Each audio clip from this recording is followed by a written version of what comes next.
যে বাবা গুরুদেব তো কখনো মিথ্যা কথা বলে না বাবা, বলেন এই জানেন বাবা, সেদিন থেকে ওই ভক্তির নদী পার হতে আর বিলম্ব হয় না বাবা। একদিন গুরুদেব ওই গোপী মাকে ডেকে ডেকে বলছে, কি রে মা, মন্দিরে আগে আসতে তোর বিলম্ব হতো, এখন আর বিলম্ব হয় না, এখন বুঝি তুই সময় করে নদীটি বুঝি মাঝি পাস দেওয়া পাস। ওই ভক্ত দুধে নয়ন জলে কেঁদে কেঁদে বলছে, বাবা আমি নদীতে এসে মাঝির যমুনার বসে থাকি না, খেয়ারও যমুনার বসে থাকি না। তখন গুরুদেব বললেন, আলে মা তুই তাড়াতাড়ি করে নদী পার হয়ে এখন আসিস কি করে? বলছে, বাবা আমি নদীতে এসে মাঝির জন্য বসে না থেকে আমি বদলে আমি পায়ে হেঁটে নদী পার হয়ে আসিনি।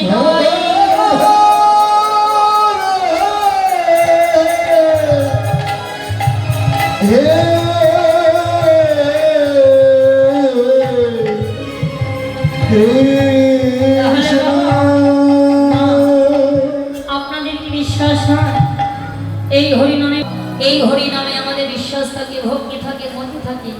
তবে কখনো কোন জায়গায় যখন আমরা এই রূপ সাধুগুরু বৈষ্ণবগণের বাজারে এসে থাকি বাবা, তখন আমাদের এই হরিনামে বিশ্বাস থাকে, ভক্তি থাকে, মতি থাকে। এই হরিনামের বাইরে যখন আমরা চলে যাই, এই হরিনামে আর বিশ্বাস থাকে না, ভক্তি থাকে না, মতি থাকে না। মানে সত্যি বাবা, যে ভক্ত একবার এই হরিনামের তলিতে উঠেছে, তারা ভবনদী পার হতে আর বিলম্ব হয় না বাবা। দেখুন আপনারা তো কম বেশি রামায়ণে মাধবীর কথা তো সবাই শুনেছেন, তাই না?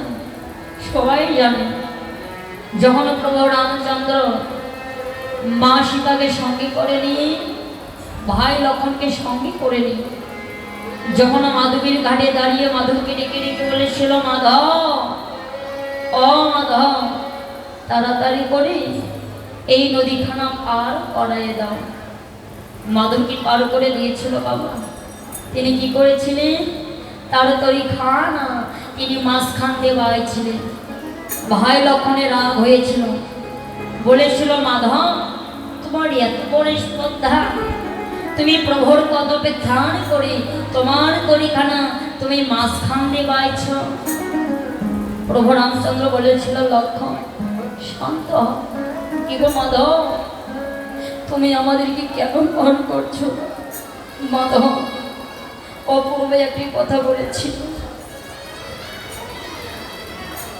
হে দয়াময়, হে দয়াময়, এই জগতে তুমি আমাঝি, তুমি আমাঝি, আর আমি আমাঝি, আর আমি হলাম এই জগতে জগতে নদী খেয়ে মাঝি। আর প্রভু তুমি হলে, তুমি হলে ওই নদী খেওয়া ঘাটের মাঝি। এই লীলার দ্বারাই প্রভু তোমায় আমি জানাতে চাই, আজ আমি তোমায় পার করছি না বলে ওই লক্ষণের রাগ হয়েছে। তদ্রূপ হে দয়াময়, যেদিন আমরা সমস্ত মাই অতিক্রম করি তোমার ওই ভব নদী খেওয়া ঘাটে গিয়ে আমরা দাঁড়াইব প্রভু গো, সেদিন তুমি আমার নিজ বান্ধব হয়ে